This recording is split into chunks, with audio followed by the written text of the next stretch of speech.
Bonjour, bienvenue sur Reporter Citoyenne. Aujourd'hui, nous allons recevoir deux agriculteurs. Nous avons Luc et Laurent qui sont là pour témoigner d'un problème qui est récurrent, c'est-à-dire les ondes électromagnétiques. On en a déjà parlé quelques reprises, mais ici, on va parler du bétail qui est aussi victime de ces ondes. Et pour ce, nous allons accueillir donc Laurent. Bonjour Laurent. Bonjour. Alors, bienvenue sur Reporter Citoyen. Nous allons un petit peu passer du temps ensemble pour expliquer justement cette problématique parce que c'est quelque chose qui prend une certaine ampleur et qui met à mal le bétail depuis qu'il y a les ondes électromagnétiques qui sont de plus en plus fortes. Et donc, les ondes électromagnétiques, on parle des éoliennes et comment dire, des poteaux électriques. Antenne relais. À haute tension. Donc, je reçois maintenant Luc. Enchanté, Luc. Bonjour tout le monde. Voilà. Donc merci pour l'interview. Écoute, c'est avec plaisir. Je pensais que c'était nécessaire puisque, bon, voilà, j'ai vu les vidéos de Luc sur TikTok et j'avais envie de pouvoir soutenir à ma mesure, évidemment, ce que tu plébiscitais et dont tu parlais. Donc, ces dangers des ondes électromagnétiques. Donc aujourd'hui, on va avoir le témoignage de deux personnes qui sont sur le terrain, puisque vous êtes deux agriculteurs, vous avez du bétail tous les deux et vous témoignez de manière active concernant cette problématique. Donc on va peut-être commencer à une petite présentation, comme ça on se met cool, et puis on entame le vif du sujet. On démarre avec Laurent. Oui, moi je suis Laurent May, je suis dans le 63. Moi je me suis installé en 99 sur une exploitation laitière de mes parents. Donc je vais expliquer un peu vite fait l'historique. Donc mon père avait 120 000 litres de quota. Moi je me suis installé avec 100 000. Donc on a 220 000 litres de quota. Donc on s'est mis aux normes, on a fait la mise aux normes, on a construit un bâtiment en 2000. Donc 2000, donc tout marchait bien. Ma femme s'est installée en 2007 quand ma mère a pris la retraite. Donc de 220 000, on a passé à 320 000. En 2014, donc j'ai rénové une grange donc pour faire ma maison. Donc on a mis une parabole. Donc tout marchait bien, on avait Internet. Donc de là, on a augmenté notre quota, là, on a passé à 400 000.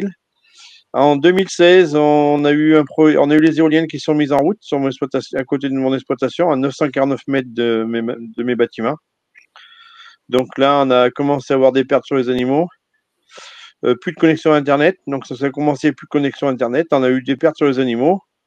Et après, baisse de production, on a tellement perdu d'animaux. Aujourd'hui, j'ai changé de métier. J'ai passé mon permis poids lourd et je conduis un camion pour sauver ma ferme parce que je vais être ruiné. Ok, merci Laurent. À toi, Luc. Donc moi, je me suis installé en 2011, le 1er janvier 2011, à la suite de mes parents sur l'exploitation familiale. Et sur le site où je me suis installé, ce site se trouve à 150 mètres d'un poste source Enedis de 63 000 volts. Ça représente à peu près 1 hectare. Et donc, mes parents avaient déjà des bâtiments sur le site-là qui étaient, eux, à peu près 200-250 mètres. Et donc, ils ont été construits en 74, ces bâtiments-là. Et en 82, le poste source a été construit et mis en service. Et donc, moi, en 2011, je me suis installé. C'est en production de taurillons, c'est de la viande bovine. Et en 2011, je me suis installé. Et en 2012, j'ai construit un nouveau bâtiment pour agrandir mon troupeau et qui se trouve 50 mètres plus proche de ce poste source. Donc, sur les anciens bâtiments de mes parents, il y avait certainement des problèmes, mais c'était un petit troupeau, donc mes parents ne faisaient pas de contrôle technique, rien du tout. On ne se rendait pas compte, ça marchait correctement, on va dire, mais sans plus, mais on ne le savait pas. Et moi, quand j'ai construit ce nouveau bâtiment en 2012, il a été mis en fonction en août 2012. Et donc, dès les premiers lots sortis de ce bâtiment-là, c'était une catastrophe. Alors, je ne comprenais pas du tout ce qui se passait. Au bout de 6 mois ou 1 an, je ne sais plus, j'ai fait intervenir un premier géobiologue Donc, il a cherché, il a dit oui, il y a des problèmes d'ondes électromagnétiques, mais il a mis des dispositifs et puis voilà, quoi, ça va se passer, sauf que ça se passait pas. Donc, tous les ans, c'était la même chose avec des contrats de 600, 700 euros. Pendant 8 ans, je crois que j'en ai fait venir. Ils m'ont coûté 6 000 à 7 000 € ou 8 000 € et ils n'ont jamais réussi à régler le problème. Et la dernière année, j'ai dit au premier, parce que j'en ai eu plusieurs, et j'en ai eu 2 ou 3. Et la dernière année, j'ai dit au premier, bon ben, je l'ai rappelé pour qu'il revienne. Il est revenu. Je lui ai dit, par contre, là, va peut-être falloir que trouver le problème parce que c'est infernal, c'est invivable. Moi, j'ai truiné aussi. Et donc, il est venu. Au bout de 10 minutes ou un quart d'heure, il me dit, bon, enfin, il a fait mine de chercher un petit peu avant, et au bout de 10 minutes, il me dit, bon, je sais d'où ça vient du poste source que tu es là.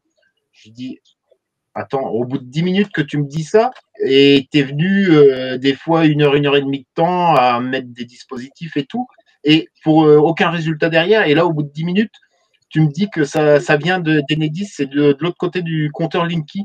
Tu aurais pu me le dire avant quand même. Il me dit, ah ouais, non, je viens de trouver ça et tout. Ouais, j'ai laissé couler. Et puis, comment je lui dis, bah maintenant, par contre, tu vas me faire un rapport. Il me dit, non, parce que comment moi, des fois, j'ai besoin d'Enedis quand il y a des problèmes pour qu'ils déplacent des petits trucs ou qu'ils se changent des dominos ou électriques ou quoi que ce soit. Et à l'inverse, Enedis a besoin de moi pour trouver des problèmes. J'ai dit, ouais, mais tu vas me faire un rapport. Non. Et puis au final, il m'a dit, oui, je vais t'en faire un. Parce que je pars en retraite, donc je ne risque plus d'avoir de problème. Donc il m'a fait un petit rapport comme quoi, oui, ça venait d'Enedis.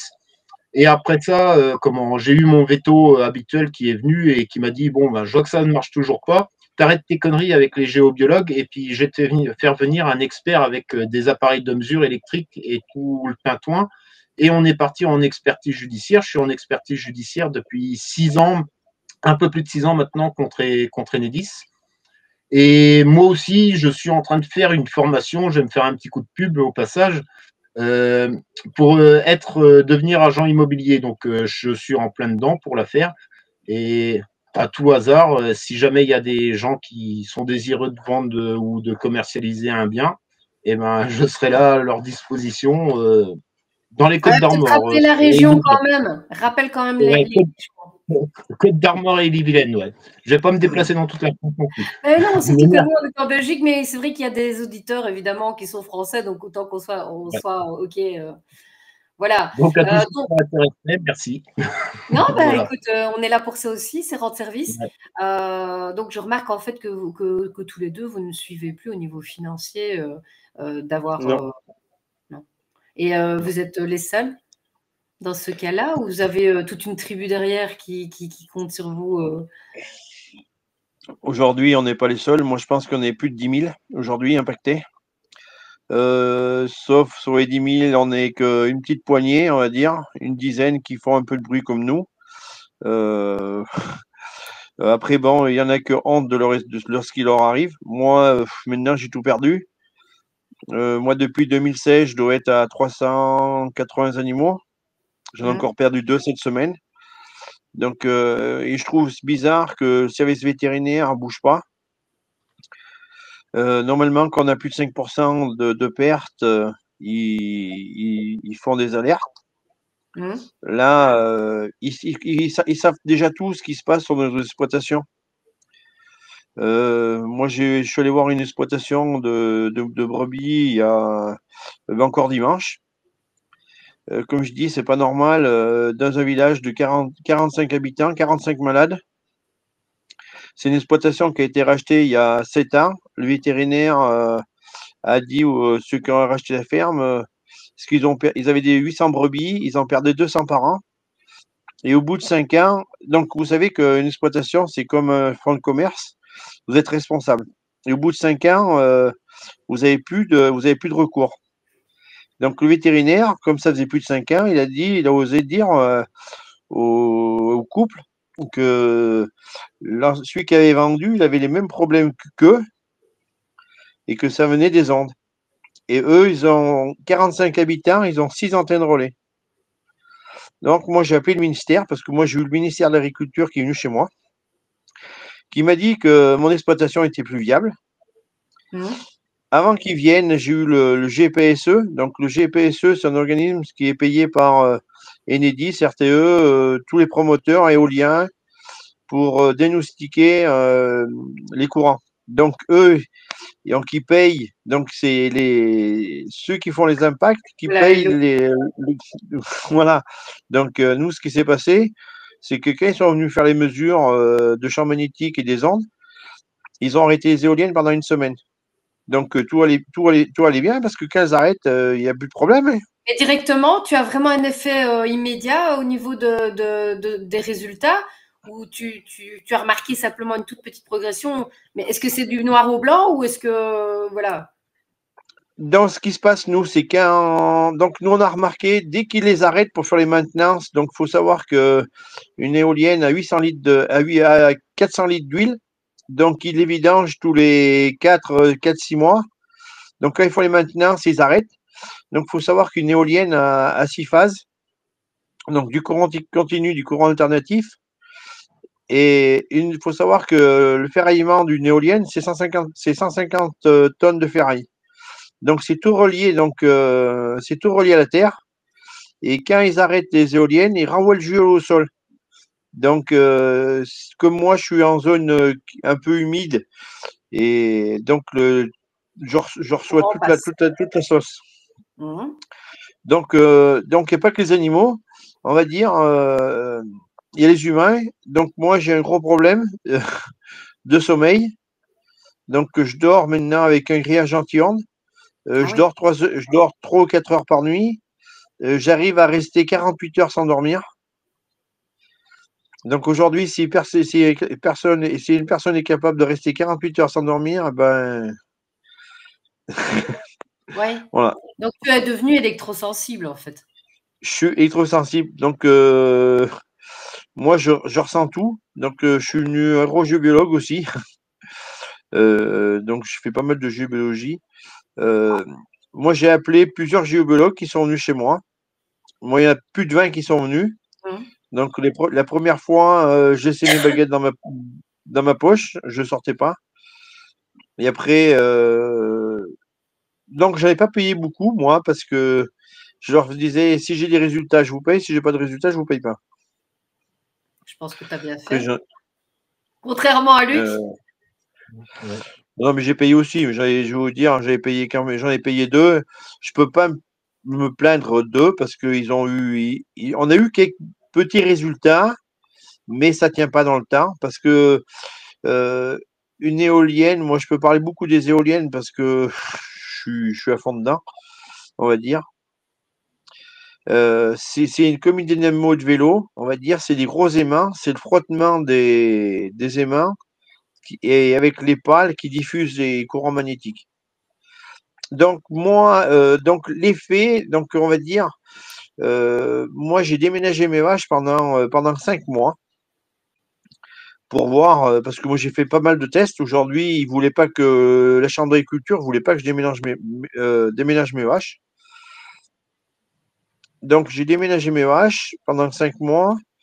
Je reconnaissais plus mes vaches, on va dire. Donc nous, on va dire, on a un gros problème. Donc fécondité, production de lait, mammites, cellules, boiterie, on a total. Donc aujourd'hui, ils savent tout. On a fait, donc il y avait nous on est allé avec Luc rencontrer 3 fois le ministre de l'Agriculture, 3 ou 4 fois le ministre de l'Agriculture. On est allé avec le GPSE, il y avait une formation avec le GPSE qui se trouvait au sommet d'élevage à Cournant. Et là, ils ont montré des vidéos sur tous les problèmes, ce que je disais, boiterie, cellules, mammites. Même sur les poules qui pondent plus, moi, ce qui est arrivé, dans la Sarthe, il y avait un élevage de poules ils ramassaient 15 000 œufs au jour. Et dès qu'ils ont mis les antennes relais et les éoliennes, ils sont arrivés à 500 œufs. Ah oui. Donc là, oui, mais la situation est très grave. Donc, fécondité, nous, sur les vaches, on va dire, on a 95%, si les vaches vèlent, il y a 95% qui fassent que des femelles. Moi, je suis allé encore plus loin parce que moi, j'ai recensé les femmes qui avaient accouché autour de chez moi avec des éoliennes. elles ont fait que des filles. On va dire que les garçons pourront s'amuser un jour. Mais la situation est très, très grave. Après, moi, je trouve qu'une chose, c'est que le cancer du sein chez une femme, à 75 ans, je suis d'accord, j'accepte, accepte oui et non, on va dire. Mais nous, vers chez nous, il y a des dames qui ont 40 ans qui ont le cancer du sein. Ça, c'est pas normal. C'est pour moi. Donc, moi, aujourd'hui, je sais beaucoup, beaucoup de choses. Ils le savent. Donc, moi, quand j'ai eu le GPSE qui est venu sur mon exploitation, il m'avait interdit de parler pendant un an. Il fallait que je fasse aucune réunion, aucune vidéo. Parce que j'ai fait pas mal d'expériences. Comme j'ai déménagé mes vaches, j'ai fait des analyses donc dans le sang, on trouve rien. Dans le sang, on pouvait faire des analyses de sang, vous ne trouvez rien. Donc, on a fait des analyses sur les poils de vache. Et quand ils ont vu mes résultats de poils de vache, ils ont pris peur. Ils ont dit, monsieur, il faut faire sur vous aussi. Donc, j'ai fait sur moi et ma femme et ma fille. Et donc, on va dire, un humain, donc les vaches, c'est 1 milliard. Mais un humain, il faut être à 7 de fer. Moi, je suis à 44. Manganèse, il faut être, mettons, à 8. Je suis à 90. Je suis en fer, je suis énorme. Je suis partout. Je suis haut. Je suis en rouge partout. D'accord. Et ça, toute la famille? Toute la famille, oui. Mmh. Et aujourd'hui, donc, le laboratoire qui a fait nos analyses, donc, il a fait plusieurs exploitations, même de côté de chez moi. Donc, ils ont trouvé des terres rares. Donc, les terres rares, donc, ça se trouve dans les pales d'éoliennes et dans les courants magnétiques qui bloquent on va dire, j'ai bouffé le nom, qui bloquent l'organisme à éliminer tous ces métaux-là. Mmh. Mmh. Donc là, aujourd'hui, ils l'ont fait taire. Hein. Ça fait comme M. Raoul. Hein. Raoul, pour le vaccin, il disait qu'il ne fallait pas se vacciner. Et Raoul, qu'est-ce qu'ils l'ont mis? Ils l'ont mis derrière les barreaux, hein, pour qu'ils se taisent. Mmh. Et moi, ça va être pareil un jour. Hein. Mais bon, je suis un dur et dur. Hein. Donc, mon opinion, nous, donc dans ma commune, donc moi, ils ont construit 6 éoliennes en limite de commune. Donc moi, je suis une maison et je suis isolé, je suis dans la cambrousse, on va dire. Je suis creusé par les corbeaux. Et là, la commune, ils vont me rajouter, ils sont en train de construire là 15 éoliennes qui seront à 600 mètres de ma maison. Donc mes bâtiments, ils sont invendables. Il faut savoir qu'une maison si on voit une éolienne en face d'une maison, de votre autre maison, vous perdez entre 50 et 80% de sa valeur. Ouais. Moi, j'ai de tous mes bâtiments agricoles, plus de maisons.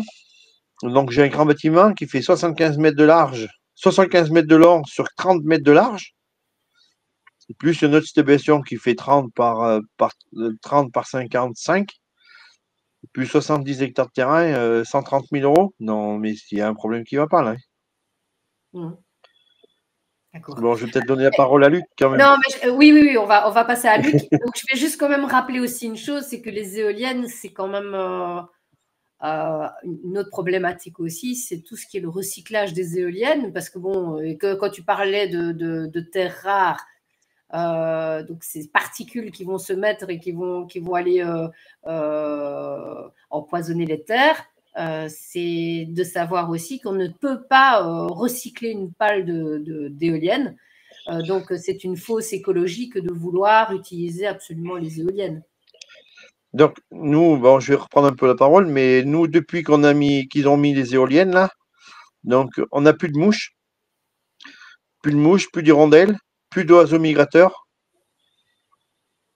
On a plus de bousiers dans les prés. Ils ont tué toute la faune. Hein. Oui. Alors, bon, on va remettre quand même les images, qu'on se rende bien compte de ce que c'est. On sait qu'une pale, c'est plus ou moins 40 mètres de long, c'est ça? Oui.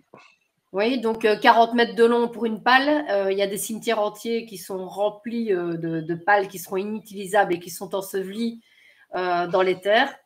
Et en sachant également qu'une une éolienne, la superficie, je ne sais plus au niveau kilo de béton, mais c'est des tonnes et des tonnes de béton pour pouvoir maintenir une éolienne debout. 600 tonnes de béton.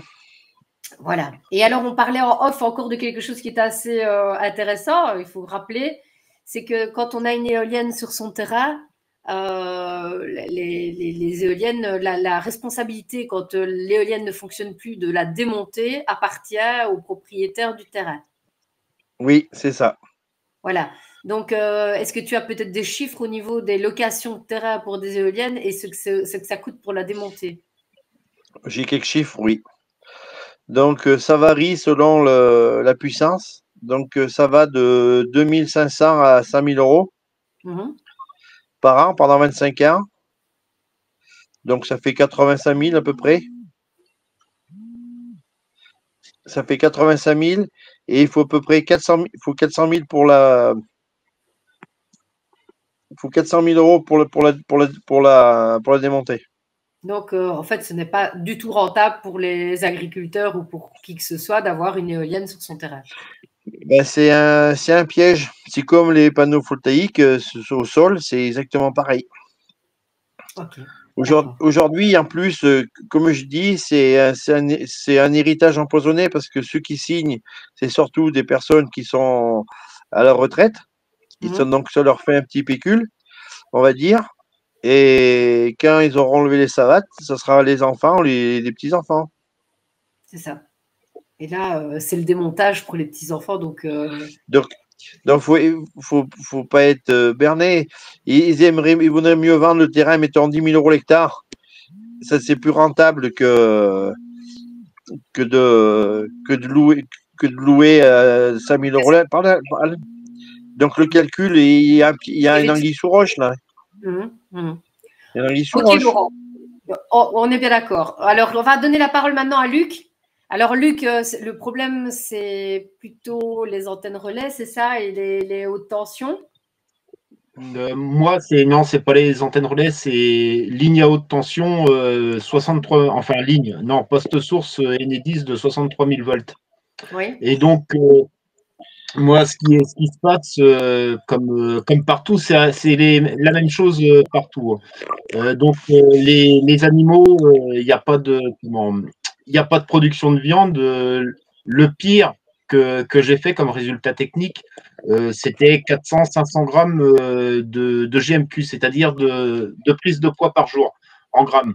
Et normalement, par rapport à ce que je leur donne, et vu les bêtes que j'ai, ça devrait être dans les 1 kg, non pas 1 kg, non je dis n'importe quoi, ça devrait être dans les 2 kg, plus de 2 kg, 2 kg 2. Donc derrière, forcément, c'est un manque de viande énorme qui n'est pas commercialisé. Et c'est de l'aliment aussi qui est engagé, des sommes énormes aussi, mais qui ne rapporte strictement rien. Donc derrière, forcément, on tient un petit peu comme ça. Alors, on tape du poing sur la table, comme j'ai fait quand j'ai démarré les expertises judiciaires, la procédure judiciaire. C'était au mois de août, à la suite d'une réunion avec le maire, les avocats, les experts, Enedis, vétérinaires, chambre d'agriculture, enfin tout le tintouin. À la suite de cette réunion-là, suite à un courrier que j'avais envoyé à l'Élysée, j'ai été surpris d'ailleurs, j'ai eu un retour de l'Élysée, j'aurais jamais pensé 3 semaines après, et donc il y a eu une réunion d'organiser à la suite de ça. Et suite à cette réunion-là, il a été convenu avec Enedis qu'ils me mettent un enregistreur de réseau électrique sur mon compteur Linky. Donc moi j'ai négocié qu'il soit mis un mois de temps à partir du 1er août 2019 jusqu'au 1er septembre 2019. Et donc comme par magie, quand il a été posé, cet enregistreur de réseau électrique, les consommations d'eau, parce que j'avais installé des compteurs à eau pour chacune de mes stabules, que je divisais le nombre de litres consommés tous les jours par le nombre d'animaux qu'il y avait dans chaque stabule, et que je prenais en photo tous les jours, que j'envoyais à mon vétérinaire pour qu'on fasse un diagramme sur tant de temps. Et puis aussi, je prenais en photo les mecs qui venaient travailler sur le poste source et Enedis. Dès qu'ils venaient travailler, je les prenais en photo ou en vidéo et que j'envoyais à mon vétérinaire aussi pour mettre en comparaison les consommations d'eau et quand ils viennent travailler sur le poste source. Et donc, quand on a tapé le poing sur la table, comme je disais tout à l'heure, qu'ils ont installé l'enregistreur de réseau électrique, les consommations d'eau sont passées de 20 à 25 litres à 60 litres par jour en moyenne. Et au bout de très peu de temps, j'ai vu un changement mais radical de mes bêtes. Et elles n'avaient plus le poil bouclé comme elles l'avaient. Elles avaient un beau poil lisse et brillant. Et je les voyais pousser à une vitesse phénoménale. Et puis, ça a duré comme ça pendant 10 mois, je crois, à peu près. Et au bout de 10 mois, ils ont dû se dire bon, bah, c'est bon, Luc Offray, on n'en a plus rien à foutre. On remet les gaz. Et puis, du coup, derrière, les résultats ont replongé. Et nous, parallèlement, avec mon expert, pendant une semaine, parce qu'on sait très bien comment ils sont, c'est des manipulateurs, des menteurs, c'est de la mafia même. Donc, pendant une semaine avec mon expert, on a mis notre enregistreur de réseau électrique aussi, en parallèle du leur, branché exactement au même endroit, partout pareil que et donc, eux, alors, un des trucs, mais qui compte aussi dans la boucle, c'est que eux, normalement, un appareil comme ça doit être, c'est comme une voiture, tous les 2 ans, passer au contrôle technique, renvoyer pour qu'il soit réétalonné, rééquilibré pour l'équilibrage, l'étalonnage et tout. Et eux, donc c'était en 2019, et eux, ils n'avaient pas été étalonnés, passés au contrôle technique depuis 2012. Donc il y avait déjà un petit défaut. On leur avait demandé aussi la différence terre-neutre, c'est-à-dire je m'y connais pas en électricité, très très peu. Donc je vais pas expliquer, mais la différence terre-neutre au niveau de la prise de terre, on leur avait demandé de la mesurer. Ils ne la mesuraient pas alors que c'est ce qu'on demandait principalement. Et autrement, moi j'ai fait pendant 20 minutes pour tester une coupure d'électricité générale, j'ai fait sauter le compteur avec un appareil puissant. Et donc à la réunion suivante après l'enlèvement du compteur, on leur dit comme ça, mais on leur a évoqué tout ce qu'ils n'avaient pas pris. Et en plus, on leur dit comme ça, mais il y a eu une coupure de courant, est-ce que vous l'avez mesuré? Ah bah oui, de toute façon, notre appareil, toutes les 10 minutes, il enregistre les coupures de courant s'il y a le moindre souci. Et on leur dit, bah, vous foutrez pas un petit peu de notre gueule là, parce que on leur a montré le diagramme de la coupure de courant et qui a duré 20 minutes. Ah bah là, ils sont restés sur le cul, ils ont été scotchés. On leur a dit, alors moi j'ai enregistré toutes les réunions que j'ai eues avec eux, tout. On leur a dit, mais comment voulez-vous qu'on vous fasse confiance quand vous n'amenez pas des appareils qui sont calibrés, quand vous nous dites comme ça que votre appareil prend toutes les mesures et tout, alors que c'est archi faux, puisque là, on vient de le prouver, etc., etc. Enfin, moi, j'ai tout le temps tout filmé et enregistré toutes les réunions que j'ai eues avec eux. Tout le temps filmé, enregistré quand ils sont venus travailler à ce fameux poste source. Tout le temps enregistré, filmé, mes compteurs à eau. Dès qu'il y avait le moindre truc qui n'allait pas, et je conseille que tout le monde fasse ça, tous ceux qui ont des problèmes comme ça, qu'ils le fassent. Parce que derrière, quand on part en procédure judiciaire, ils demandent toutes ces preuves-là. Et toutes ces preuves-là, alors non seulement il faut les filmer, mais il faut les envoyer sur un autre téléphone portable. Parce qu'ils sont tellement vicieux, ces gens-là, qu'ils vont dire comme ça que, ah mais non, vous les avez pris avant, les photos ou les vidéos, et puis vous les balancez maintenant. Tandis que si c'est balancé sur un autre portable, le jour même, il y a la date et l'heure sur mon portable, et la date et l'heure sur le portable à qui j'envoie ça.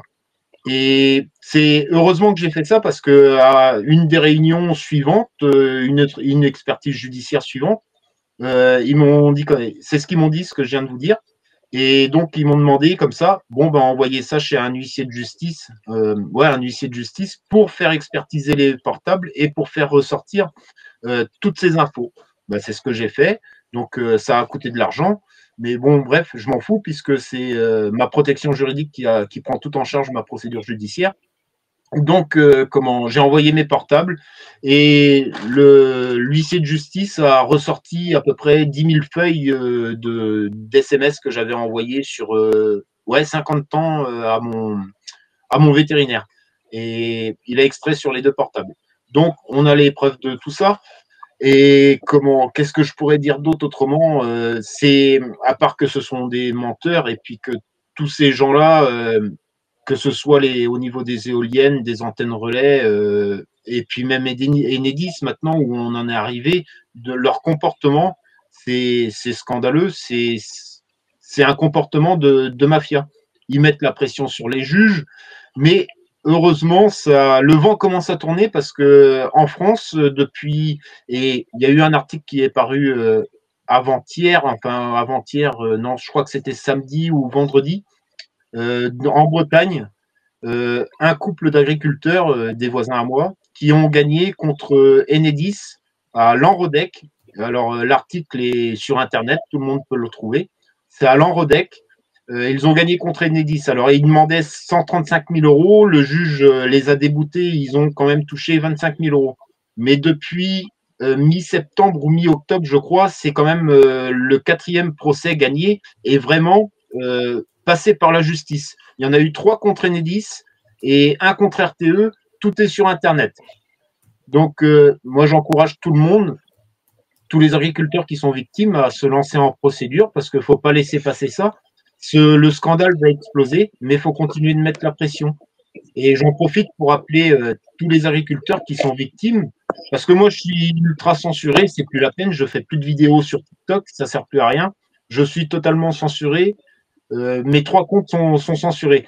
Donc, moi, j'appelle tous les agriculteurs qui sont victimes. Vous n'êtes pas obligé de montrer votre visage, mais vous filmez un paysage et vous racontez votre histoire. Vous mettez ça sur TikTok, sur YouTube, enfin, peu importe, il y a plein de plateformes. Mais il faut que ça fasse le maximum de bruit pour que ce scandale explose de partout. Parce qu'il y a les agriculteurs. Est-ce que vous avez créé une association des agriculteurs victimes des ondes électromagnétiques? Alors, il y en a eu une. Je ne sais même pas si elle existe encore. Le problème, c'est que, comme dans toute association, il y en a qui veulent ramener la couverture à eux. Et non seulement ça, c'est que dans l'association qui existe en France, celle qui est référencée par rapport aux ondes électromagnétiques, principalement en agriculture, dans le bureau, il me semble qu'il y a quelqu'un de chez RTE qui est dans le bureau. Donc, ça peut pas coller. Ça peut pas coller quand c'est comme ça. Le mec, il est dans le bureau, il transmet toutes les informations. Donc, non, je suis désolé. Non. Et il y a les agriculteurs, mais il y a aussi les particuliers. Et il y a des clusters de cancers pédiatriques partout. Enfin, en France et partout dans le monde. Il y a eu Kennedy qui a été interviewé l'autre jour. Justement, en venir à ça, j'étais en train de me poser la question si envoyer les dossiers à Robert Kennedy Jr. pourrait être intéressant peut-être, parce qu'il est impacté par tout ça. Donc, je me dis qu'envoyer les dossiers aux États-Unis, qui ont quand même leur mot à dire, hein, quoi qu'il arrive, je me dis que ça peut être intéressant, en tout cas, de porter le message avec Robert Kennedy Jr. Après, par quel biais, je ne sais pas, pour réussir à l'atteindre. Ouais, d'accord. Non, parce que, donc, je vais finir là-dessus. Robert Kennedy, l'autre jour, a témoigné, a été interviewé, et il a dit clairement comme ça qu'il était très inquiet. Alors, il n'a pas parlé du reste, mais il a dit qu'il était très inquiet par rapport à la 5G qui provoquait des cancers partout. Et en France, et comme partout dans le monde, il y a des clusters de cancers pédiatriques partout, des clusters de malformations pédiatriques partout, et puis plein d'autres maladies, sur les adultes aussi, des cancers, etc. C'est une véritable catastrophe, c'est un scandale. Et tout ça est en lien avec maintenant le vaccin. Il y a du graphène dans le vaccin, et le graphène, c'est du métal. Et le métal, le corps humain est constitué à 90% d'eau. Le métal et l'eau, ça fait pas bon ménage. Et si c'est comme ça, ça va. Mais si en plus il y a les ondes électromagnétiques, donc de l'électricité, ça fait pas bon ménage tout ça. Et donc forcément, ça tue les résistances du corps, ça tue l'organisme, ça tue la faune, la flore, ça tue tout.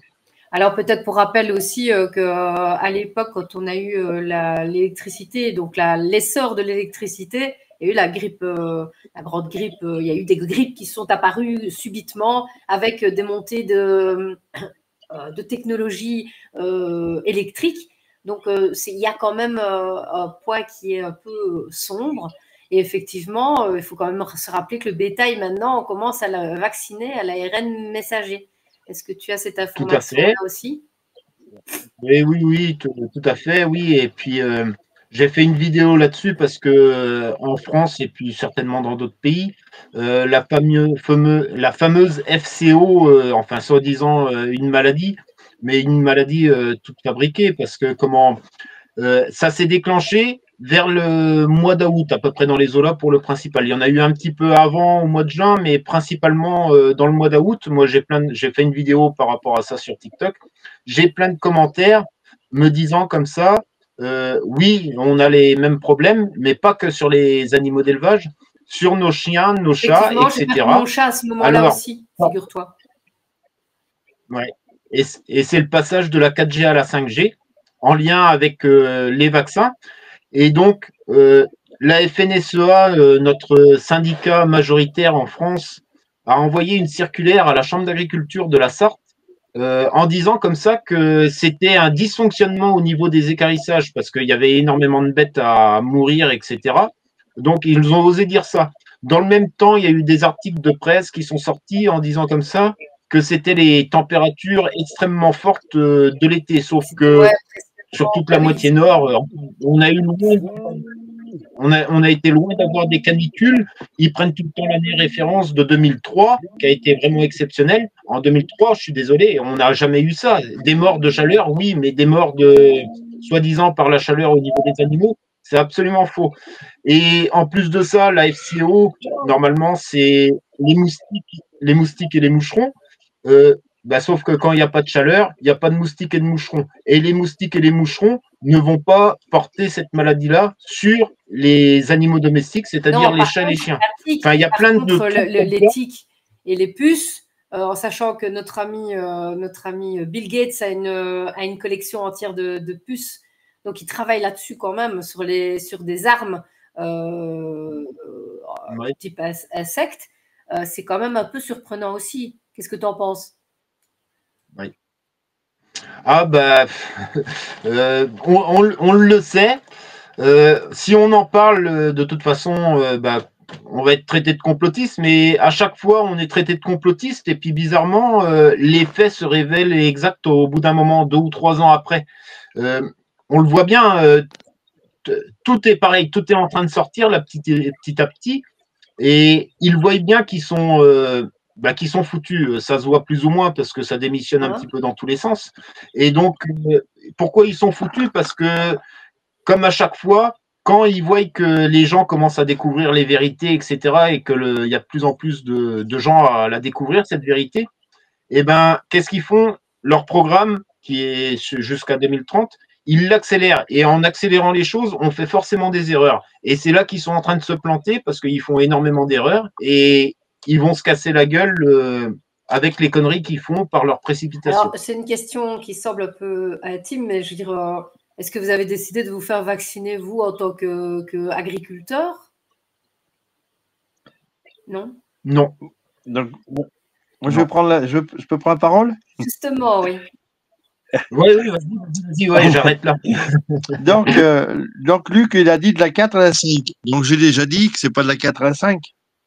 On est déjà plus haut. C'est de la 5 à la 7. Ouais. Aujourd'hui, la cartographie, moi, j'ai un site cartographie.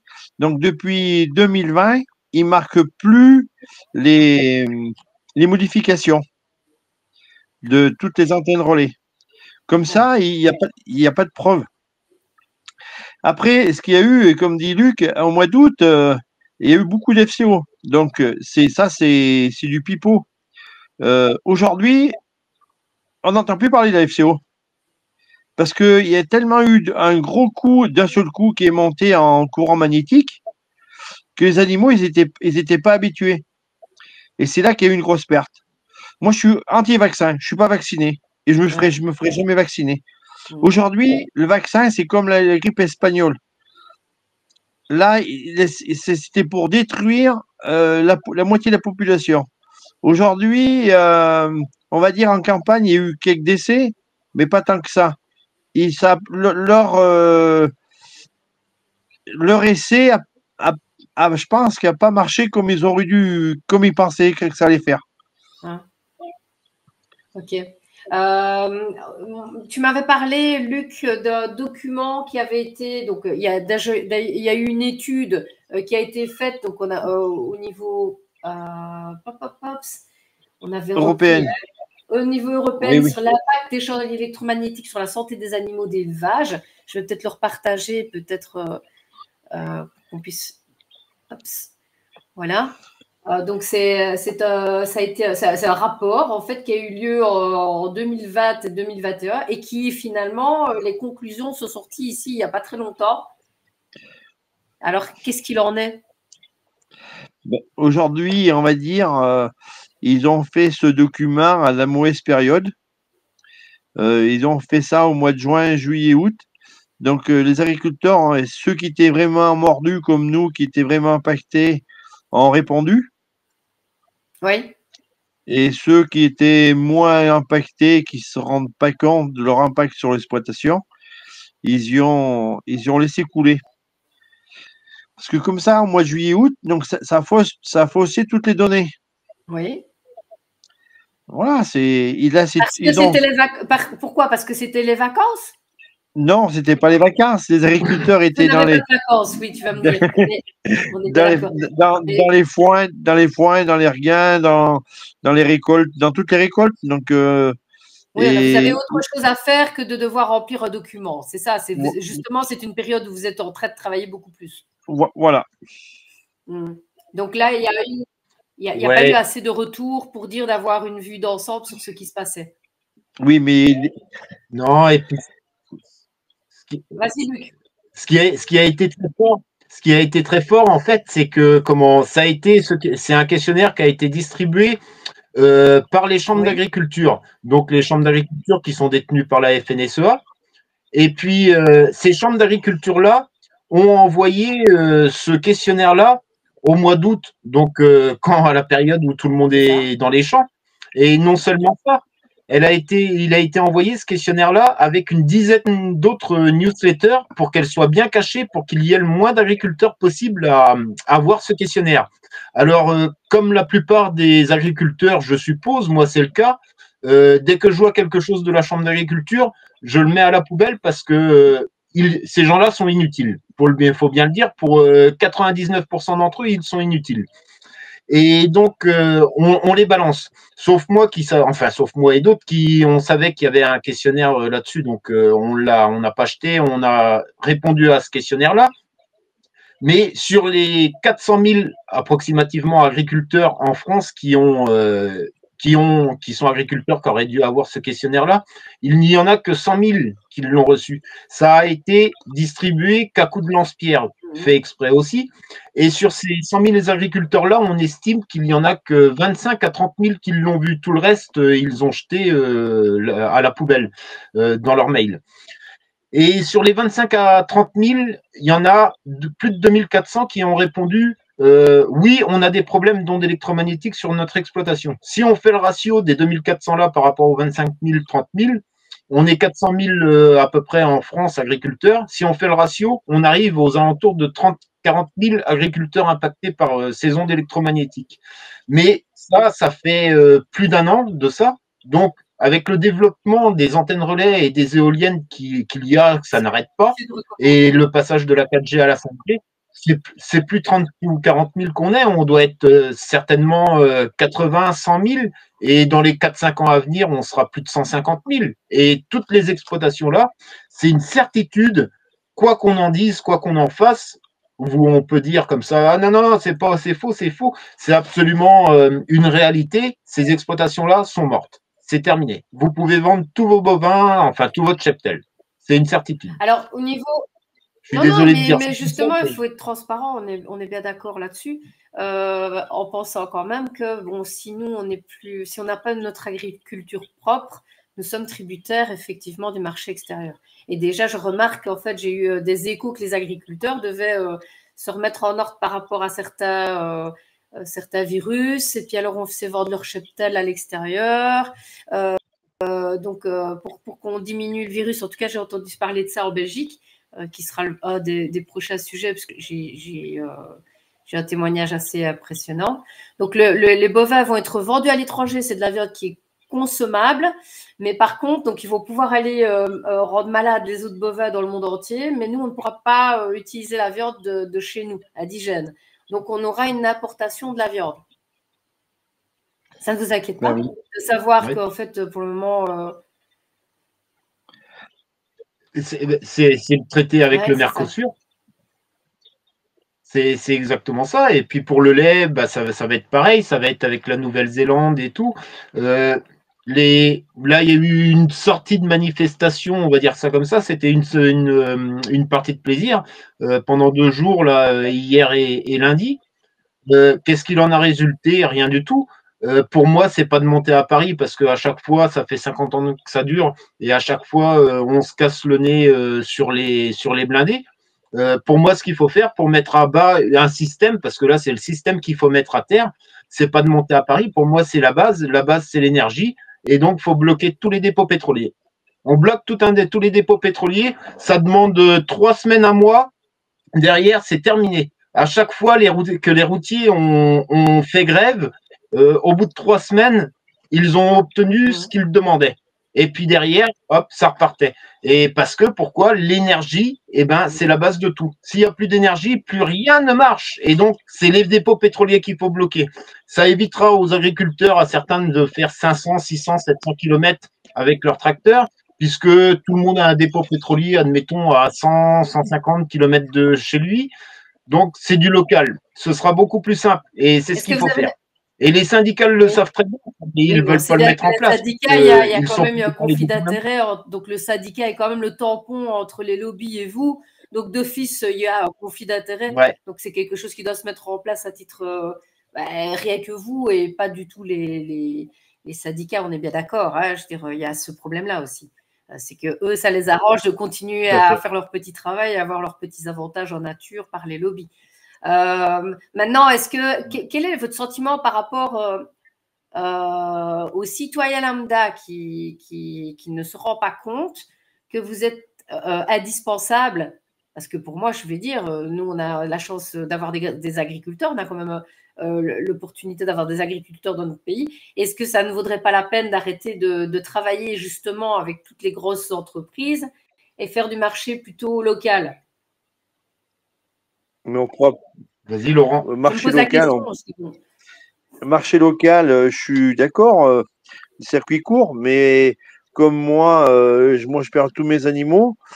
Moi, j'avais une moyenne d'étable, mes vaches donnaient 8000 litres par vache. Aujourd'hui, elles donnent même pas la valeur d'une chèvre, elles donnent même pas 1000 litres de lactation pour 300 jours. Moi, on a arrêté de traire. C'est plus rentable aujourd'hui, ça nous coûte trop cher. On se lève le matin, quand vous avez des animaux, vous en perdez. Le plus que j'ai eu, c'est 9 le même jour. Ça ne donne plus envie de travailler. Vous demandez ce qui vous arrive. Hein. Moi, c'est pour ça que j'ai fait pas mal d'expériences, j'ai fait pas mal de recherches. Mais j'ai changé 7 fois de vétérinaire, moi. 7 fois vétérinaire, je les ai tous traités de mort à rien, les vétérinaires. Parce que un coup, ils disaient oui, c'est la FCO, un coup, c'est viral. Donc, on a fait plusieurs fois les prises de sang pour trouver, on n'a rien trouvé. Hein. Mais ça, ils le savent. Hein. Ils savent tout. Hein. Aujourd'hui, c'est caché. Comme je dis, moi, c'est malheureux à dire. Hein. Dans ma commune, quand je me suis installé en 95, on était 15 agriculteurs. Aujourd'hui, il ne reste que 6. Même pas ce 6, parce que moi, j'ai fini. Il ne reste que 5. Donc, ils vont mettre 15 éoliennes. Donc, les 15 éoliennes qui vont se mettre en route. Moi, j'ai pas peur. J'ai pas peur de le dire. Hein. Je sais que j'ai raison. Quand les 15 éoliennes vont se mettre en route, les 5 fermes qui restent, elles sont cuites. Cuites. Et ça ira beaucoup plus vite que moi parce que moi, je n'avais pas trop investi sur mon exploitation, on va dire strict minimum. Moi, j'achète beaucoup de matériel d'occasion, je ne fais pas la grandeur des folies. Moi, j'ai qu'un 100 chevaux. Hein. Quand je vois qu'ils achètent des 300 chevaux dans les cours, groupe de fauche, 9 mètres, moi, j'ai qu'une faucheuse, j'ai qu'une 3 mètres 50, j'ai acheté 3 000 euros. Et ça fait 7 ans que je l'ai, donc pour moi, elle est amortie. Moi, j'ai pas mis 90 000 euros sur une faucheuse, non. Moi, je dis que c'est pas utile pour s'en servir 3 mois, on va dire 3 semaines dans l'année, non. Et je pense que ceux qui ont des gros investissements, ils pourront plus joindre les deux bouts. Moi, j'ai pas beaucoup investi et j'arrive pas à joindre les deux bouts. Je suis obligé de travailler à l'extérieur pour payer mes factures. C'est admissible. C'est admissible. Moi, ce qui me rend en plus en colère, c'est que même comme Luc, il est comme moi, c'est nos grands-parents qui avaient nos exploitations. On est venu derrière, on pensait pouvoir en vivre. Et aujourd'hui, on nous coupe l'herbe sur le pied. Il y a une déception, oui, il y a une déception franche de se battre et peut-être plus l'envie d'être motivé à continuer le combat. Ben moi, aujourd'hui, ça fait depuis 2016 que je me bats haut et fort. Donc aujourd'hui, j'ai voulu vendre mon exploitation. Elle est invendable. Tout le monde sait tous mes problèmes que j'ai. Il y en a qui ne croient pas, mais ils ont tous peur. Moi, j'ai mis en vente. Pourtant, vers chez nous, on a des agriculteurs qui sont vraiment mordus. Hein, et ils ne mordent pas l'hameçon. Hein. Il m'a dit, il y en a un qui m'a dit même que si tu m'y donnes, je ne t'y prendrai pas ton terrain, ni tes bâtiments. Donc, ça veut bien dire qu'ils. Il y a une perte de. Oui. Parce que aujourd'hui, bon, il y a moi, il y a Luc, il y a Stéphane Levéchec, il y a beaucoup d'agriculteurs qui ont passé sur les réseaux sociaux. On a fait beaucoup, on a fait beaucoup de bruit et pour pas être entendu. Et la solution, ce serait quoi? D'interdire les éoliennes dans des zones habitables? Comment tu vois la chose? Ou stopper les éoliennes parce que c'est pas rentable de toute manière? Oups là, on le perd. Qu'est-ce que tu en penses, Luc? C'est simple, une éolienne n'est absolument pas écologique. En moyenne, je parle pour la France, et ça doit être partout pareil, en moyenne, une éolienne ne produit que 3% de sa capacité. Donc, mettre des tonnes et des tonnes de béton, des tonnes et des tonnes de ferraille pour monter des grands mâts comme ça, qui ne servent à rien, enfin qui ne produisent quasiment rien, et puis derrière, nous, qu'est-ce qu'on fait? On paye de l'électricité à un prix astronomique. Quand je vois un article, c'est sur le West France ou je sais plus où que j'ai vu aujourd'hui, la France a battu son record de vente d'électricité. Donc on la vend à l'étranger, mais le contribuable français doit la payer. Alors qu'en fait, vos parents ont déjà payé les installations, ils ont payé toutes les infrastructures, ils ont revendu, ils les ont rachetés beaucoup plus cher pour recommencer à payer sur… alors qu'en fait, on avait quand même de l'énergie aussi nucléaire qui finalement n'était pas si polluante que ça au final, par rapport à ce qu'on raconte sur l'énergie éolienne. Donc ça englobe en fait plusieurs problèmes. Et puis énormément de problèmes. C'est non seulement un problème, ils veulent faire de l'écologie soi-disant avec les éoliennes, mais c'est tout le temps pareil, c'est une sorte de mafia. Alors pour expliquer exactement le détail de leur petit trafic, je ne suis pas dedans, donc je ne sais pas, mais on sait que c'est une mafia. Mais quand ils disent comme ça que c'est des énergies renouvelables, écologiques, c'est un mensonge terrible. Quand rien que les images tout à l'heure, quand on voit comment ils recouvrent pour les enterrer les pales d'éoliennes, alors comme je dis tout à l'heure, l'emprise sur la terre, les blocs de béton, les blocs de ceci, cela. Donc il y a le problème écologique qui c'est polluant. Et en plus de ça, il y a le problème sanitaire qui est encore plus dramatique, puisque c'est sur toute la faune, je le dis clairement, c'est sur toute la faune, la vie microbienne du sol aussi, parce que il y a les courants vagabonds qui fuitent dans le sol. Donc, la vie microbienne du sol, elle meurt. Et la terre, autour des éoliennes ou des installations électriques, elle meurt. C'est plus fertile du tout, ça meurt. Moi, je l'ai vu avec un champ à côté de chez moi où j'ai été obligé de défaire une culture, enfin à côté de chez moi, à côté du poste source, où j'ai été obligé de défaire une culture parce que non seulement il y a le rejet par les prises de terre du poste source là aux alentours, mais en plus de ça, bah, c'est à l'hiver, il y a l'humidité, donc c'est beaucoup plus conducteur. Et donc la culture d'hiver, j'ai été obligé de la défaire pour faire une culture de printemps à la place. Ok. Et Laurent, tu as quelque chose peut-être que tu aimerais rajouter par rapport à ce qu'on vient de dire? Moi, je veux dire une chose, c'est que, on va dire, une éolienne, ça coûte 1 million d'euros. Elle est subventionnée à 90% par l'État. Donc l'État, c'est qui? C'est nous, c'est contribuable. Nous, donc moi, je peux en parler un petit peu. Sur ma commune, il y a 15 éoliennes. Donc, je vais vous dire les chiffres un petit peu. Donc, nous, ils ont déboisé quand même 15 hectares pour mettre 15 éoliennes. Ils vont faire 8 km. Ils ont commencé à faire les chemins, mais ils n'ont pas fini. Normalement, il y a 8 km de chemin qu'ils ont empierré. Donc, moi, j'ai calculé un petit peu. Ça fait 60 jours qu'ils roulent la pierre. Bon, je compte pas les jours fériés, mais ça fait 3 ou 4 mois, ça fait 4 mois qu'ils roulent la pierre. De moyenne, ils ont roulé à peu près entre 4 000 et 5 000 tonnes de pierre jour. Donc, la pierre, c'est 13 € la tonne des parcs arrière. Donc, vous faites le calcul, 13 € multiplié par 5 000, ça fait un joli petit billet, multiplié par 60 jours, et ils n'ont pas fini. Ils en ont fait que la moitié encore. C'est une honte. Donc, ce n'est pas rentable du tout et ça met en péril la vie. Et là, donc nous, sur les 15 éoliennes, le projet des 15 éoliennes, moi j'ai suivi un peu les travaux. Il y avait 10 pelleteuses, 3 bulles, 3 compacteurs, plus 2 tracteurs, 2 tracteurs avec BNTP.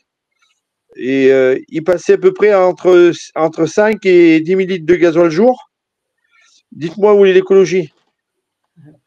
Dites-moi où est l'écologie. Et après, au bout de 25 ans, elles seront plus utilisées, donc il faudra les démanteler. Là, ils ont passé des câbles à côté des exploitations, des gros câbles qui font 20 diamètres. S'il n'y a pas d'autres impacts, parce qu'il y aura des fuites de courant, hein, les raccords, tout, et tout ce que je dis, moi, les éoliennes, la plupart des éoliennes, elles sont sur des failles d'eau. Moi, ce qui se passe sur mon exploitation, et donc il y en a une éolienne qui est carrément sur une source. Donc, et après, plus les antennes relais, parce qu'ils mettent des antennes relais à côté des éoliennes, parce qu'il faut savoir que les éoliennes de France, qui est à côté de chez moi, à côté du Puy-de-Dôme, c'est l'Allemagne qui les dirige. C'est pas les Auvergnats qui dirigent les éoliennes. C'est l'Allemagne qui dirige les traités françaises. C'est ce qui met hors de moi. Après, les promoteurs, donc ce qui se passe aussi sur les promoteurs, c'est que les promoteurs, ils se revendent les parcs uns aux autres. Parce qu'il faut savoir que pendant 2 ans, ils ne payent pas de taxes. Et quand ils revendent, donc ils touchent encore des aides de l'État. Ils sont encore subventionnés. Donc en les vendant une fois, 2 fois, donc ils ne payent jamais de taxes sur la commune et jamais de taxes à l'État. Et c'est tout bénéfice pour eux. Et c'est le pauvre agriculteur qui aura son éolienne sur son terrain, qui sera obligé de la démanteler et il va se ruiner pour faire plaisir à l'État. C'est ce qui me met hors de moi aujourd'hui. C'est une honte. C'est une honte de voir ça et que les gens, ils pensent qu'il y a l'argent et ils ne voient pas ce qui va arriver chez eux. Aujourd'hui, moi, j'ai pas peur de le dire. Hein. J'espère qu'il y a d'autres exploitations qui vont crever comme moi. Au moins qu'il y aura 90% d'agriculteurs qui seront impactés. qu'il n'y aura plus rien à mettre dans l'assiette. Ils mangeront aussi vous ne savez pas quoi faire des pales, ils mangeront des pales d'éoliennes, hein, ou des smartphones, hein, mais ils ne mangeront pas de viande. Hein. Ça, c'est. Moi, c'est dit, ça, l'histoire des éoliennes et tout ce qui est en train de rouler, tout ce qui est courant magnétique, ça, c'est l'histoire de la même chose que l'amiante. Ils sont contaminés. Dans 10 ans, ça va se dévoiler. Mais ça va pas tant 10 ans parce que ça va tellement vite là. Je pense que d'ici 5 ans, il y aura des gros impacts, très très gros impacts, parce que déjà voir tout ce que les gens qui sont malades, déjà rien qu'avec le vaccin, parce que tout le monde faillit se faire, tout le monde, ça c'est pareil, ça a été une lobby des laboratoires, ça c'était une grosse magouille, parce que vaccinez-vous aujourd'hui. Ils disent plus, ils mettent plus la pression de vacciner. Hein. Mais parce tout le monde qu'aujourd'hui, l'est, donc je veux dire, on est tous conducteurs. Nous sommes des data centres sur pattes. oui, mais aujourd'hui, vous voyez tout le monde qui ont fait des AVC, un fractus, on n'en voyait pas ça. On voyait pas ça. Et au niveau des animaux, tu as eu des réactions au niveau de tes animaux, du style des maladies neurologiques ou mais maintenant, tu sais pas voir donc c'est la combinaison des deux. Moi, je peux plus voir, je peux plus voir sur mes animaux parce que ils sont tellement impactés avec les courants magnétiques. Oui, c'est ça ce que j'allais dire, c'est oui. Ben, je peux plus. Et moi, je vaccine, on va dire, donc là, avec le GPS, avec les agrobiologues qui ont fait l'assemblée, là, quand on est allé avec Luc, moi, j'ai filmé des choses. Donc, il y a problème, donc, et les courants magnétiques, c'est problème boiterie, cellules, mammites. Et ils disent surtout, c'est que tout ce qui est vaccin ou traitement ne marche plus sur les animaux qui sont impactés comme ça. Donc, on peut vacciner aujourd'hui, ça ne sert plus à rien. Si, ça engraisse les vétérinaires et les laboratoires. Et ça ruine l'agriculteur. Moi, aujourd'hui, je fais plus de frais, moi. Je fais plus de frais. C'est malheureux à dire. Hein. Si je vois une bête malade, voilà, c'est tout. Hein. On peut. On voit une vache qui est blessée ou on a eu des césariennes. Aujourd'hui, dès qu'on fait. Il n'y a plus de guérison. Même moi, sur moi, si je me blesse, je mets très très longtemps à cicatriser. Avant, ce n'était pas le cas. Qui est beaucoup plus faible à l'heure actuelle. On n'a plus d'immunité, on va dire. Moi, je m'immunise autrement parce que moi, j'ai mis des cartes anti-ondes sur moi que je porte. Donc. Oui, je vois des procédés. On a reçu des voilà, amis. Oui, je connais très bien. Oui, tout à fait. Oui, je connais le procédé. On a reçu des invités qui en parlaient. Des différents systèmes qu'on pouvait utiliser pour. Donc nous on a donc sur moi j'ai eu un grand effet. Donc j'avais mis un grillage anti-ondes, donc je dormais 2-3 heures par nuit, je dormais 5 heures et maintenant j'arrive à dormir 6-7 heures avec les cartes.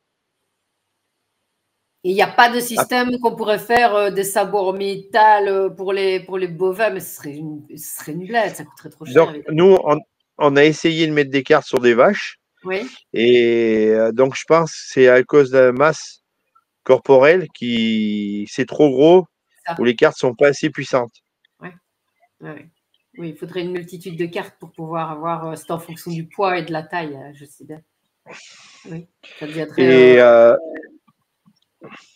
je voulais dire autre chose, j'ai bouffé. Non, on redonne la parole à Luc le temps que tu récupères. Oui. Alors, bon, Luc, hop, je te remets à l'écran. Et toi, comment tu fais alors pour supporter, je veux dire, est-ce que tu as vraiment des problèmes de santé qui sont plus récurrents à l'heure actuelle, problèmes de sommeil, etc. Tout dépend. Tout dépend. Quand ils viennent faire des travaux, il y a des fois, je ressens, je dors pas. Ça peut durer une semaine, un truc comme ça. Mais depuis un moment, on va dire depuis un an et demi, il n'y a plus le problème. Je ressens plus rien. Mais j'ai vu des fois les murs de la maison trembler. Ah oui. Trembler, ouais, carrément, ouais. Mais je pense que c'est comment dire, il y a du délestage. Il y a du délestage parce que en période hivernale, il y a une demande d'électricité pour chauffer les maisons, les particuliers, etc., qui est beaucoup plus grosse. Et donc, du fait, il y a de l'électricité, c'est un poste de transformation électrique, donc il y a davantage d'électricité qui vient se faire transformer à ce poste source-là. Et derrière, en parallèle de la quantité d'électricité qui arrive, eh ben, il y a une proportion beaucoup plus élevée qui est rejetée dans les prises de terre parce que l'électricité n'est pas stockable. Et donc, elle est rejetée et avec l'humidité de l'hiver, eh ben, il y a une propagation et une puissance qui est beaucoup plus forte. Et de ce fait, là, c'est comme une résonance, si on veut. Hein. C'est comme quand on souffle dans un tube. Dans un tube, plus on souffle fort, plus ça va faire du bruit. Et c'est le même principe. C'est exactement la même chose. Donc, moi, personnellement, à part une période de 3 semaines, c'était en 2019 où ils sont intervenus pendant 4 mois sans suivre. Une période de 3 semaines où j'étais très mal. Autrement, si, il y a des semaines où je dors pas, mais ça devient de plus en plus rare. Et il y a un truc que je rajoutais parce qu'ils voient bien qu'il y a de plus en plus de bruit de fait par rapport à cette problématique.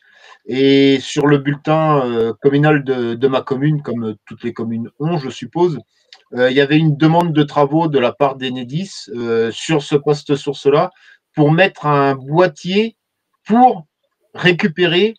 En fait, c'est comme une batterie pour récupérer de l'énergie, pas la stocker, mais la réinjecter dans le réseau aussitôt pour ne pas qu'elle reparte dans la terre.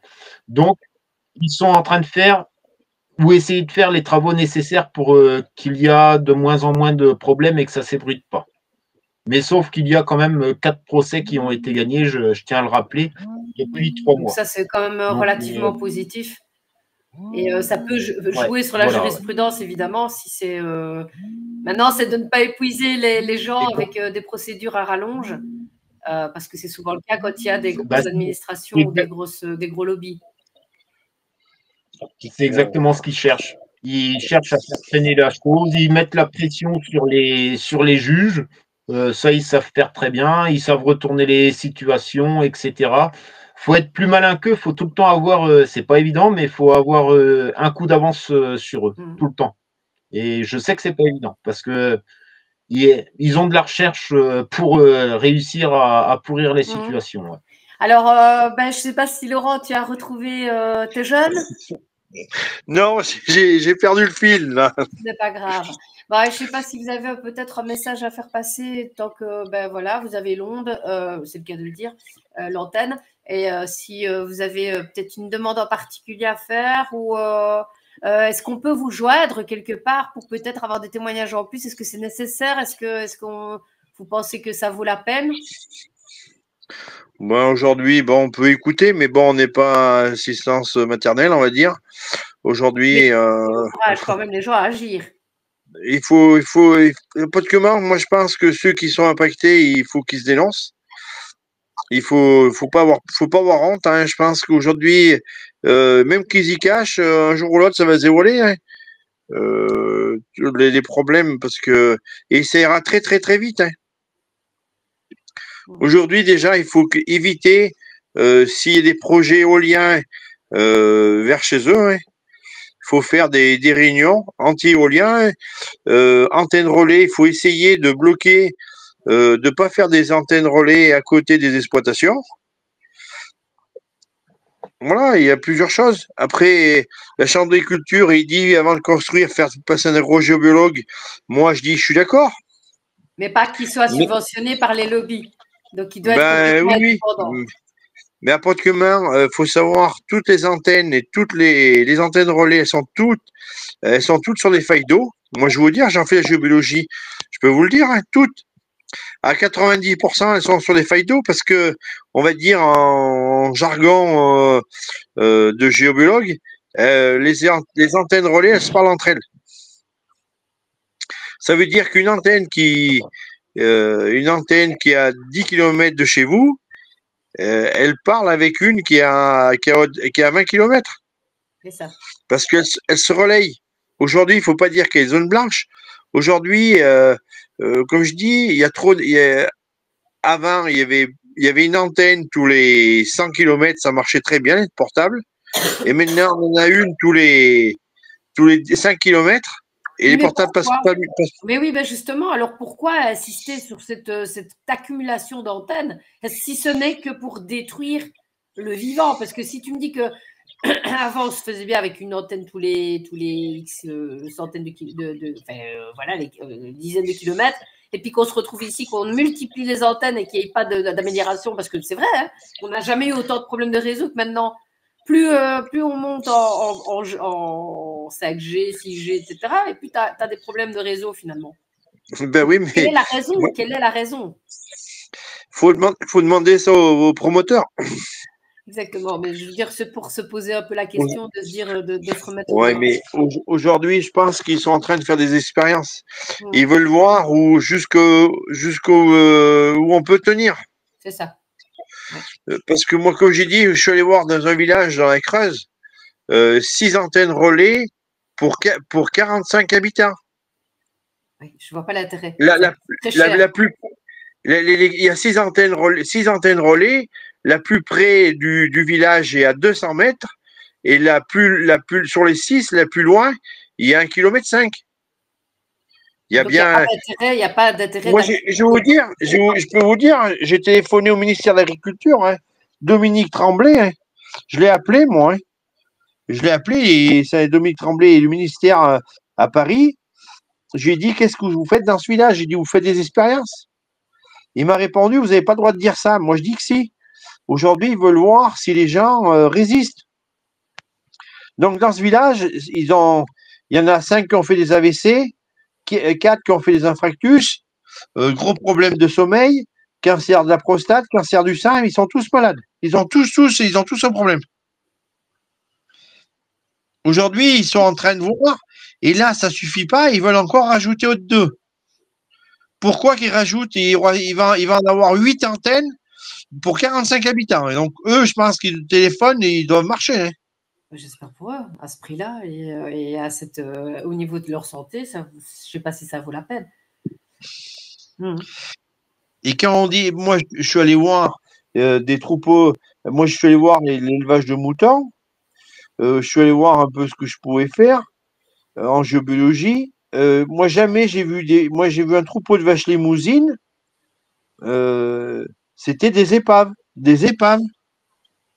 Des vaches limousines qui devraient faire 900 kilos, elles en font que même pas 400 kilos. C'est ça. Il y a un gros problème, c'est problème de croissance. Il y a un moment, ça peut pas durer, ça. Hein. Comme j'ai dit, ils veulent mettre tant d'ondes, mais il va y avoir un gros problème sanitaire. Moi, quand je vois qu'il n'y a plus d'hirondelles sur mon exploitation, moi, je trouve que c'est dramatique. On n'a plus d'abeilles, on n'a plus rien. Les abeilles, c'est la vie. Et s'il n'y a plus de pollinisation, plus de pommes, plus de fruits, plus rien. La situation est très, très grave. Hein. Moi, je pense que je vais tirer la corde pour dire arrêtez de tout ce massacre, mais personne ne m'écoute. Aujourd'hui, je peux parler, je parle comme si je parlais à un mur. Mais c'est pas grave, au moins, j'aurais ma conscience tranquille. J'aurais dit ce que je pensais déjà. En tout cas, merci pour ton témoignage, Laurent. Oui. Luc, est-ce que tu veux rajouter quelque chose? Oui, moi, je lance encore un appel. Je l'ai fait déjà plusieurs fois, mais personne je comprends pas. Personne ne percute, ne le fait. Est-ce qu'ils ont peur ou je sais pas quoi, mais il faut pas avoir peur. Faites des vidéos et racontez ce qui se passe. Faites-en régulièrement. Racontez ce qui se passe chez vous, ce qui se passe à peu près partout par rapport aux ondes électromagnétiques. Et comme je l'ai dit, vous n'êtes pas obligé de filmer votre visage. Vous pouvez très bien filmer un paysage et puis raconter votre histoire et mettez un pseudo. Mais parlez de ce qui se passe, que ce soit en Suisse, en Belgique, tous les pays francophones qui vont entendre, tous les gens qui vont entendre. Il faut parler. Et je voudrais rajouter quand même que évitez de dire les mots antenne relais, ligne électrique, photovoltaïque, ondes électromagnétiques, parce que vous allez être censuré automatiquement. faut dire des mots au miroir tels que grand moulin à vent moderne, grand mât GSM, des choses comme ça, mais tout en variant, en trouvant d'autres mots miroirs en même temps, parce que moi, je le sais, ça montait, mes vidéos montaient de plus en plus à 200 000 vues, 5 000 partages, etc. Enfin, et d'autres à 400 000. Et puis maintenant, j'en fais, c'est soit on me dit comme ça, vidéo interdite pour les moins de 18 ans, vidéo qui ne correspond pas aux, aux critères de TikTok, des conneries comme ça. Donc, faut être plus malin qu'eux, en fait. Mais faites des vidéos. J'ai lancé pas mal d'appels, personne n'en fait. Faites-en. Il y a eu un petit démarrage à un moment de temps et puis ça s'est plus ou moins arrêté. Mais faites des vidéos. Que vous soyez en France, en Belgique, au Canada. On te retrouve quand même encore sur TikTok, Luc. Ouais, ouais. On te retrouve sur ton nom. Tu sais pas pour combien de temps. Sur mon nom, j'ai 3 comptes. J'en ai le nom là, Luc Offray. Un autre c'est Luc Offray 22 et l'autre c'est Luc Off tout court, je crois, il me semble. Mais ça fait 3 semaines à moi que j'en ai pas fait de vidéo parce que je suis censuré automatiquement. Donc. Et Laurent, toi, tu es plutôt, vous cherchez à avoir peut-être des possibilités de faire des interventions ou vous n'avez pas besoin d'avoir peut-être une possibilité d'avoir une conférence à gauche et à droite. Est-ce que c'est possible pour vous ou pas? Moi, j'ai fait plusieurs. Donc, moi, j'ai voyagé pas mal. On va dire, j'aimais pas du tout. Moi, j'aimais pas du tout conduire. Donc, je suis monté en Bretagne. Je suis allé Côte d'Armor aussi, voir d'autres exploitations. J'ai pas mal voyagé. J'ai fait des réunions anti-éoliennes. Donc, moi, je suis dans le Puy-de-Dôme. Donc, je me déplace à 150, 200, 300 km de chez moi pour faire des réunions. Bon, moi, je me suis un peu calmé parce que moi, maintenant, je travaille à l'extérieur. Et bon, après, ça coûte. Donc, comme je suis pas indemnisé, donc ça m'intéresse plus ou moins. Après, si une personne qui peut m'appeler, moi, je reçois les appels. S'il y en a qui veulent m'appeler, je leur répondrai ce qu'il faut faire. À les mes autres limites. médias indépendants, éventuellement, un appel aux autres médias indépendants s'ils voient cette vidéo, de vous encourager. Ah oui, mais s'il y a d'autres médias. Mais aujourd'hui, il n'y a pas beaucoup de médias qui veulent affronter ce problème d'éoliennes. Hein. Ou d'ondes, on va dire tout ce qui est ondes. Antenne relais comme poste source, c'est pareil. Hein. C'est tous des problèmes. Moi, j'ai un élevage un éleveur qui est pas loin de chez moi, hein, ils ont fait, c'était un syndicat agricole qui a fait une réunion un jour contre les courants magnétiques, et il est venu à la réunion. Il habite on va dire, même à 30 km de chez moi. Et il s'est jamais dénoncé. Et il a dit le jour de la réunion. Aujourd'hui, il a plus de bêtes. Et il y a beaucoup d'agriculteurs qui arrêtent et qui se dénoncent pas, qui disent pas leurs problèmes. Il faut pas avoir honte. Hein. Aujourd'hui, il n'y a pas de qu'humain. Si vous disparaissez, il y en a d'autres qui vont disparaître. Exactement. Donc, c'est dans l'intérêt de tout le monde, en fait, de pouvoir témoigner et de pouvoir. C'est pas de votre faute. De toute manière, c'est pas une question de mauvaise gestion. C'est une question qu'en fait, on vous met des bâtons dans les roues et que au niveau des antennes. Aujourd'hui, surtout qu'aujourd'hui, nous, aujourd'hui, il faudrait qu'on soit ceux qui, comme Luc et comme moi, hein, on veut juste qu'ils nous remboursent notre dette, hein, qu'on soit indemnisé pour que nous payent juste qu'on reparte sur une page blanche. Nous, on se tue au travail. Hein. Moi, je me lève tous les matins à 2h30 du matin pour aller travailler, conduire un camion. Hein. Bon, moi j'ai 49 ans, mais ça je ne ferai pas jusqu'à 70 ans pour payer ma dette. Hein. Il faudrait qu'on trouve une solution assez rapide pour payer les agriculteurs qui sont comme nous en difficulté. Hein. Ben voilà, je pense que c'est un sacré témoignage. C'est sûr qu'on se sent un peu démunis face à cette problématique et pourtant qui nous touche particulièrement. Parce que bon, nous, en tant que citoyens, je pense qu'on n'a pas la notion qu'à un moment donné, on se retrouvera qu'on n'a plus rien sur nos terres.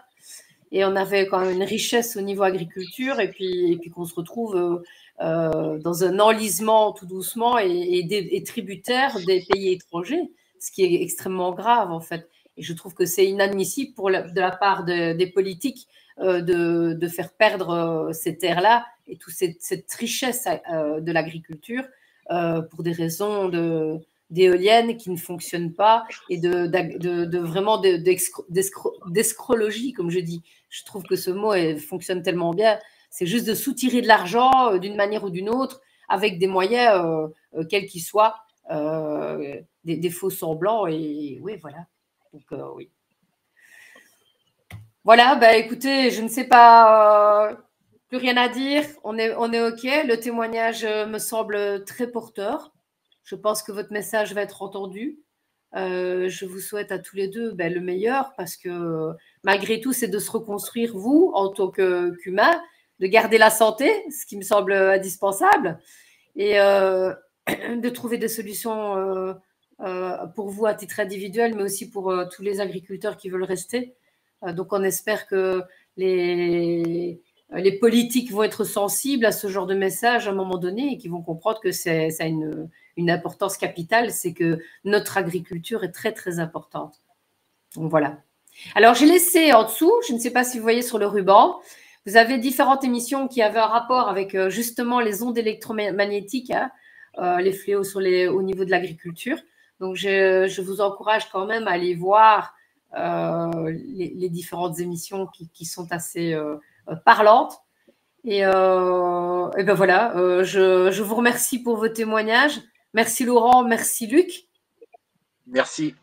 Pour votre passage, pour votre confiance. Ben, je vous remercie de nous avoir contactés pour pouvoir qu'on puisse dire ce qu'on avait sur notre cœur, voilà, et expliquer nos problèmes. J'espère que certaines personnes vont prendre conscience de la situation.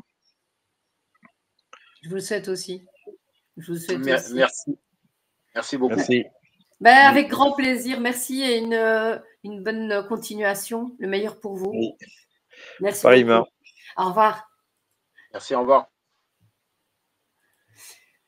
Voilà, ben encore une émission qui est porteuse. N'oubliez pas que vous êtes des soldats numériques, que c'est votre devoir de pouvoir informer autour de vous. On a besoin de vous. Nous ne sommes pas subventionnés, vous le savez. Et c'est grâce à la visibilité qu'on permet quand même de pouvoir donner des informations sur ce qui se passe, en espérant que les politiques soient sensibles à ce message. Donc voilà, une toute belle soirée et merci beaucoup. Si vous voulez encore nous suggérer peut-être des thèmes en particulier, vous avez besoin d'un soutien médiatique, n'hésitez pas non plus à nous contacter. Vous savez que nous sommes à l'écoute. Et donc, vous pouvez envoyer vos messages donc, sur reportercitoyenbelge@proton.me et vous pouvez nous rejoindre sur le site de reportercitoyen.be pour avoir nos newsletters. Et n'hésitez pas non plus à vous abonner sur YouTube, sur Reporter Citoyen Belge ou sur Facebook, sur Reporter Citoyen Belge. Je vous souhaite une belle continuation et à très vite.